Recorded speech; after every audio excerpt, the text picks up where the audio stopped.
Hello, Bachcho. Let's see this question. The question says the atmospheric pressure on Mars is known to be equal to 1 upon 2000 or 200 of the atmospheric pressure on the Earth.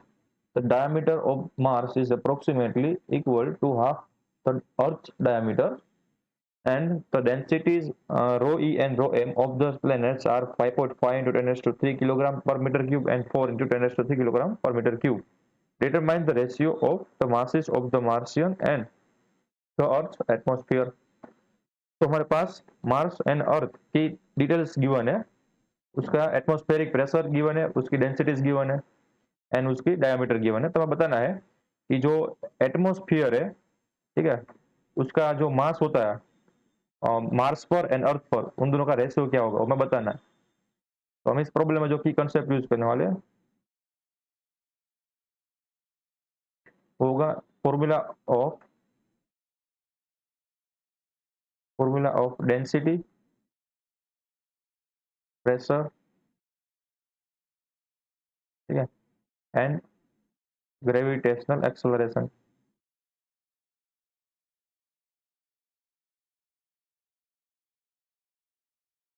Basic formula ये, ठीक है, basic question ये है। तो हमें क्या given है कि जो मार्स है उसका प्रेशर गिवन है एंड अर्थ का प्रेशर, उन दोनों का रेशियो गिवन है बेसिकली, ठीक है। तो हमें पता है कि लेट्स सपोज ये अर्थ की सरफेस थी एंड यहाँ पर ये जो मोलिक्यूल है एयर मोलिक्यूल से अर्थ के, ठीक है, अर्थ की सरफेस के चारों ओर ऐसे एयर मोलिक्यूल्स है, तो वो क्या कर रहे होंगे, अंदर की ओर सरफेस को, ठीक है, नीचे की ओर इस डायरेक्शन में प्रेशर दे रहे होंगे अर्थ की सरफेस पर, राइट। वैसे ही मार्स पर ही होगा। तो हम अज्यूम करते हैं कि जो अर्थ की सरफेस पर सारे के सारे मोलिक्यूल्स है, एयर पार्टिकल है, उनका सारा मास है वो है एम ई, ठीक है। मास ऑफ अर्थ नहीं है, यहाँ पर मैं लिख देता हूँ मास ऑफ एयर इन अर्थ, ठीक है। तो सारा का सारा जो पार्टिकल है उनका मास टोटल हो गया एम। अब प्रेशर कैसे निकलते हैं, प्रेशर का फॉर्मूला क्या होता है, P is equal to force for area, ठीक है।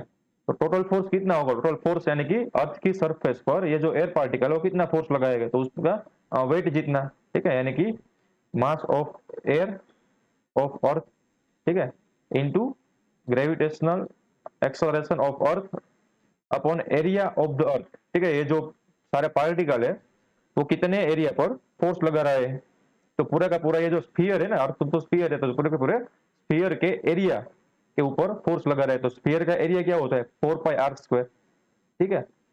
यहाँ पर हम लिख सकते हैं 4πre², यानी कि जो आर ई है वो है रेडियस ऑफ द अर्थ। तो इतना प्रेशर आएगा अर्थ के एटमोस्फियर का, ठीक है, हम ऐसे कैलकुलेट कर सकते हैं।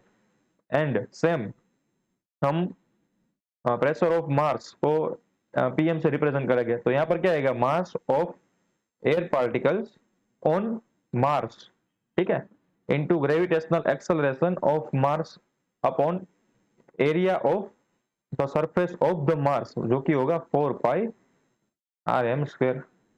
अब हम क्या करेंगे, इन दोनों को डिवाइड कर लेंगे, पीएम अपॉन पी करेंगे, ठीक है। तो पीएम अपॉन पी करने क्या मिलेगा, देखो पीएम अपॉन पी का रेशियो लेने से हमारे पास यहाँ पर आएगा मास ऑफ द एयर पार्टिकल्स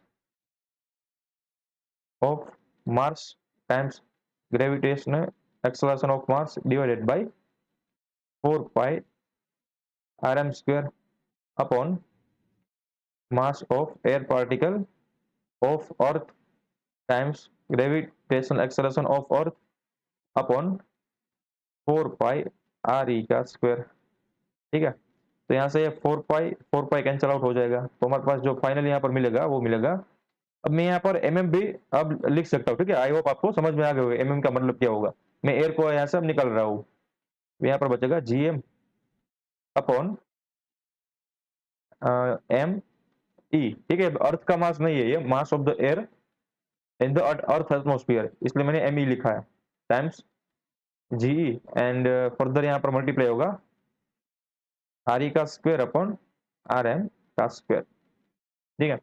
जब हमारे पास ग्रेविटेशनल एक्सेलरेशन का फॉर्मूला होता है, कैसे फाइंड करते हैं, जनरल फॉर्मूला क्या होता है, G is equal to G mass of the planet upon radius of the planet का स्क्वायर।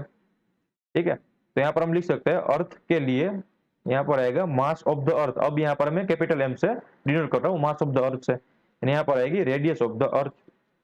बट फर्दर हमारे पास मास भी नहीं है, ठीक है, तो मास नहीं हो बट डेंसिटी है हमारे पास अर्थ की। ठीक है, अर्थ एंड मार्स की डेंसिटीज हमें गिवन है, तो फर्दर इसको सिंप्लीफाई करना पड़ेगा डेंसिटी के फॉर्म में। तो हमें पता है कि जो मास होता है वो क्या होता है, रो उसकी डेंसिटी टाइम्स उसका वॉल्यूम होता है।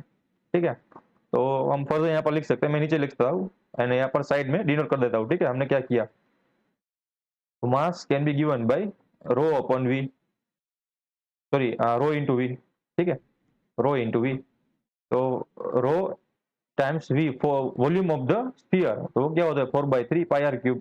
ठीक है, जनरल फॉर्मूला लिख दिए। ओके, तो यहाँ पर हम यूज करते हैं उसको, तो हमारे पास जो ग्रेविटेशनल एक्सेलरेशन की वैल्यू आएगी वो आएगी जी अपॉन आर स्क्वायर टाइम्स, अब मास ऑफ द अर्थ को लिख सकता हूँ density of the earth times 4/3 πr⁵। यहाँ से एक आर ई बच जाएगा एंड बाकी सारा डिलीट हो जाएगा। ठीक है, तो यहाँ पर बचेगा जी टाइम्स रो ई एंड यहाँ पर बचेगा times 4/3 π divided by R E. Right, ऐसा हमें सॉरी ऊपर न्यूमरेटर में बचेगा आर ई। यस, यहाँ पर ओके। तो यहाँ पर हमें ग्रेविटेशनल एक्सेलरेशन ऑफ द अर्थ की वैल्यू मिल गई। सेम वैल्यू में मार्स के लिए लिख सकता हूँ। ठीक है, G M, G as it is रहेगा, डेंसिटी ऑफ यहाँ पर आ जाएगी मास 4/3 π एज इट इज रहेगा एंड यहाँ पर आर की जगह पर आ जाएगा आर एम। ठीक है, ये दोनों खास याद रखना। अब इन दोनों की वैल्यू में ये जो इक्वेशन 1 है उसमें पुट कर दूंगा। ठीक है, तो क्या मिलेगा मुझे, लेफ्ट हैंड साइड क्या था, पी एम अपॉन पीई।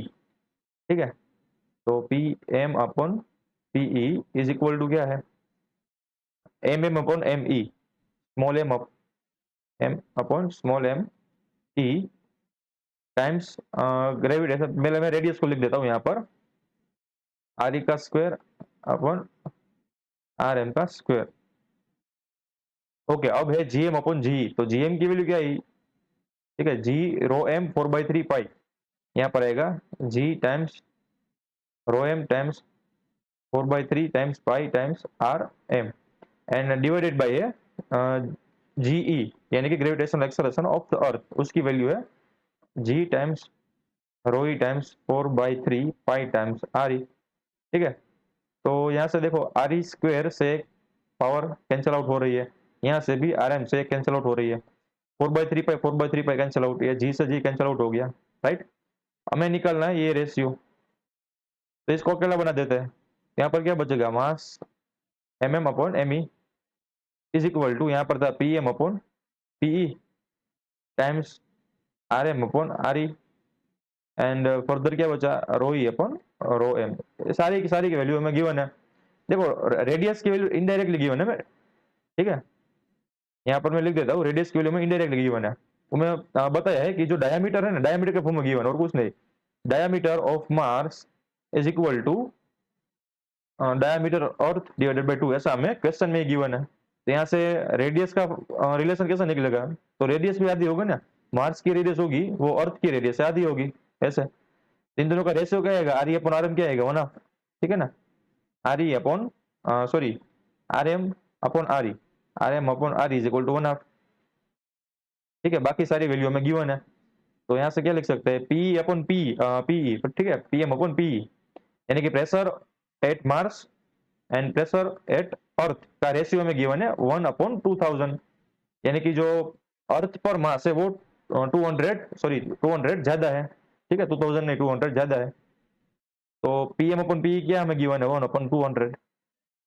ठीक है, आर एम अपन आर क्या मिला 1/2, यहाँ पर आएगा 1/2 टाइम्स डेंसिटी हमें गिवन है रो ई अपन रो एम, तो रो ई क्या है हमारे पास 5.5 इंटू 10⁻3। ठीक है, तो 5.5 10⁻3 डिवाइडेड बाई क्या है हमारे पास रो एम। ठीक है, तो वो है हमारे पास 4 इंटू 10⁻3, 4 इंटू 10⁻3। तो यहाँ से इसको सोल्व करो, यहाँ से 10⁻3 कैंसिल आउट हो गया, तो 5.5 डिवाइडेड बाई 200 डिवाइडेड बाई 8, आपके पास आंसर आएगा M upon M E is equal to 3.43 times 10⁻³ यानी कि जो एयर पार्टिकल्स है सारे के सारे दोनों की सरफेस पर, उन दोनों का रेशियो आ गया 3.43 into 10⁻³ I hope you understood it well. Best of luck.